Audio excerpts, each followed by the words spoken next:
Deep within the lush cocoa forests of Ghana, life flowed with a rhythm that was both serene and vibrant. Kofi, a kind-hearted cocoa farmer, spent his days beneath the towering trees, nurturing his crops and dreaming of a future where his hard work would bear fruit. His life, though simple, was filled with purpose.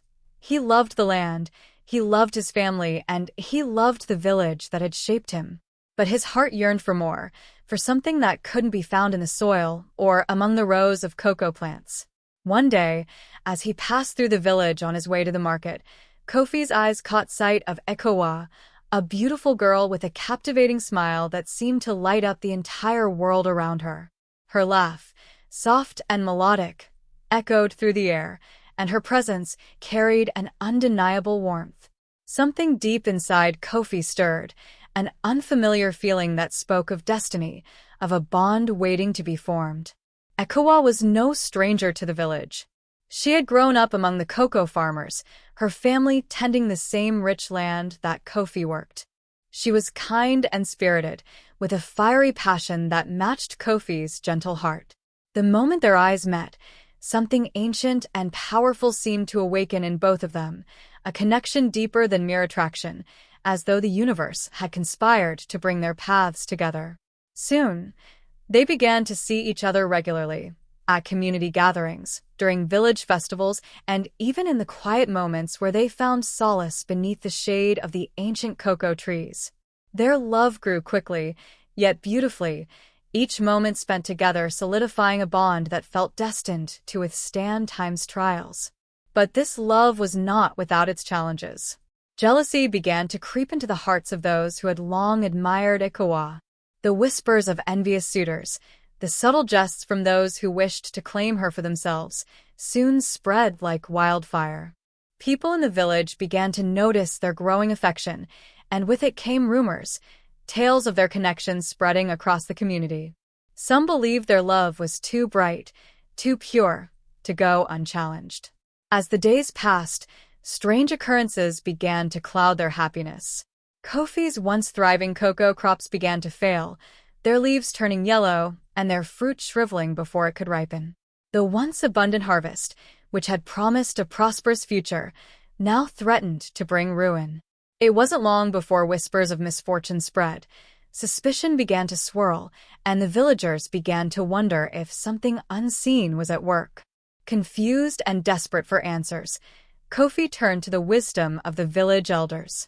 These wise men and women were the keepers of the community's ancient knowledge, trusted for their understanding of the land and its spirits. One elder, observing the strange signs, recognized the presence of mischief at work, something far greater than mere coincidence. He spoke of Sasabonsum, the trickster god of the forests, a creature envious of human happiness. It was said that Sasabonsum thrived on disruption, seeking to sow discord wherever it could. The elder warned Kofi that the trickster god had likely set its sights on their love, seeking to rob them of their joy and happiness. Determined to protect what he held dear, Kofi listened closely. The words of the elder weighed heavily on his heart. He knew he couldn't face this challenge alone. There was only one person who could guide him through the spiritual realm, a village priest known for his deep connection to the forces that lay beyond the physical world. The priest, a wise and gentle man, would be his next step in uncovering the truth and finding a way to safeguard his love. The once vibrant days of Kofi and Ekowa's love quickly gave way to a growing sense of unease. The village, once a place of celebration and warmth, began to feel like a battleground. The shadows of suspicion crept into every interaction, and whispers of misfortune hung heavily in the air. Kofi's cocoa crops, once lush and flourishing, began to wither and die. The rich, green leaves turned yellow, and the fruit that once promised a bountiful harvest shriveled before it could ripen. The soil that had once nurtured his dreams now seemed unforgiving, as though the land itself had turned against him. Kofi worked tirelessly to save his crops, watering, tending, and praying for a miracle, but no amount of effort could undo the damage. The villagers, once supportive of Kofi and Ekowa's love, began to talk behind their backs. Whispers of misfortune soon turned into accusations. "It's the gods' way of punishing them," some said, while others spoke in hushed tones about dark forces at play. The stories of envy, of those who once admired Ikowa, now shifted into tales of sabotage, of someone using ancient magic to curse Kofi's crops and, by extension, his future. The thought filled Kofi with dread, but he couldn't ignore the evidence before him. It was during these trying times that Kofi's faith began to falter. The Bible, once a source of comfort, lay untouched on his nightstand. The prayers that had once lifted his spirits now felt hollow, as if the heavens had turned silent. The pain of losing his crops, his livelihood, and the dreams he had built alongside Ikowa weighed heavily on his soul. Nights blurred into days, and each morning brought more despair, leaving Kofi feeling more alone and lost than ever before. Desperate for answers, Kofi sought guidance from the village elders. These wise men and women had long been keepers of the land's secrets, familiar with the spiritual forces that shaped their world. One elder, observing the signs of trouble, recognized the truth. This wasn't merely bad luck or a natural occurrence. Something greater was at work, something malicious. He spoke of Sasabonsum, the trickster god of the forest, a mischievous and vengeful spirit. Envious of their love and prosperity, Sasabonsum had set its sights on Kofi and Ikowa, using every means to disrupt their happiness and sow chaos in their lives. Kofi's heart sank as the elder revealed this. He had heard stories of Sasabonsum, the creature that thrived on disruption, delighting in the suffering it could cause. The trickster god, it was said, would twist reality, exploiting the vulnerabilities of those it targeted. Kofi now understood the strange occurrences, the crop failures, the whispers of envy that had begun to plague their lives. It wasn't just coincidence, it was the work of something far more insidious. Determined to protect Ikowa and their future, Kofi knew he had to seek help beyond the earthly world. There was only one person in the village who could offer the guidance he needed, someone with the knowledge and spiritual insight to navigate the dangers that lay ahead. That person was the village priest, a man who had long been known for his connection to the spiritual realm and his ability to conduct powerful ceremonies. Kofi, with hope still flickering in his heart, made his way to the priest, seeking answers and a way to shield his love from the ever-looming threat of Sasabonsum. Kofi approached the village priest with a mix of hope and trepidation. The priest, known for his deep connection to the spiritual world, listened carefully as Kofi poured out his fears, the withering crops, the growing tension in the village, and the strange events that had begun to shape their lives. The priest's calm demeanor offered little relief at first, but his eyes were filled with knowing. He had heard of Sasabonsum before, the trickster god that thrived on disruption and envy. "This is no ordinary misfortune," the priest said, his voice low but resolute. "Sasabonsum has taken notice of your love, Kofi. It seeks to tear you apart and steal your happiness. But the gods cannot be ignored, and their will must be respected." Kofi's heart sank. How could something so malicious target them? He had always lived with faith, but now that very faith seemed to waver beneath the weight of the unseen forces at play.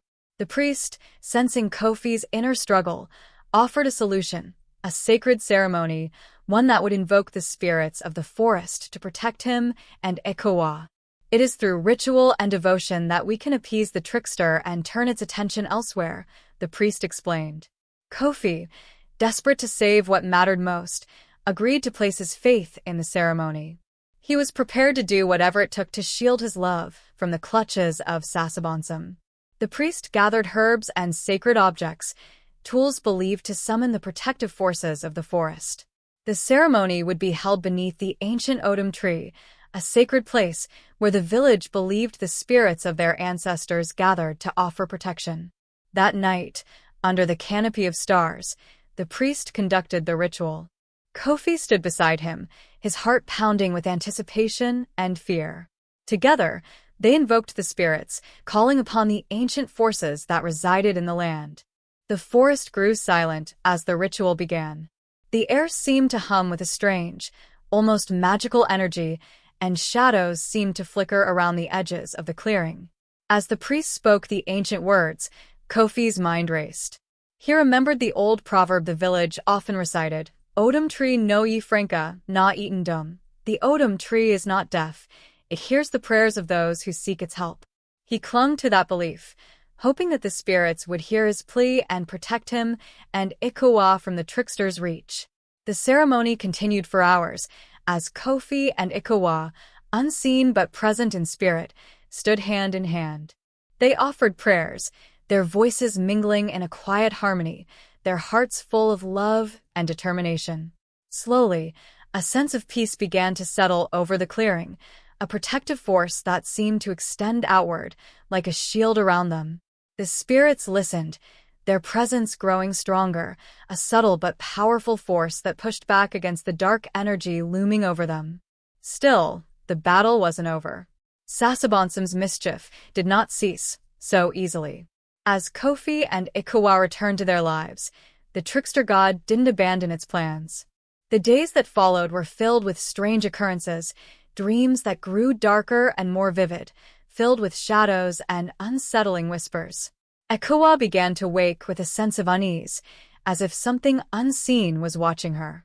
Each night, she would hear faint rustling outside her hut, footsteps that seemed too light, too deliberate. In the village, near misses began to plague them. Animals fleeing in terror, paths suddenly blocked by fallen trees, unexplained accidents happening around them. Kofi found himself unable to shake the feeling that they were being watched, that something unseen was circling them, testing their resolve. But Kofi's love for Ikowa never wavered. He saw through the tricks, refusing to let fear take root. Every evening, after the long days of tending to his crops, he would sit beside her, holding her close, offering comfort. Their bond became a source of strength, a shield against the creeping influence of Sasabonsum. Together, they began to resist the trickster god's schemes, their love proving more powerful than the seeds of doubt and fear that Sasabonsum sought to plant. Through these trials, Kofi's heart grew stronger. His faith, once shaken, began to take on new meaning, a faith not in perfection, but in perseverance. It was a quiet strength born not from certainty, but from the courage to keep moving forward, no matter how dark the path became.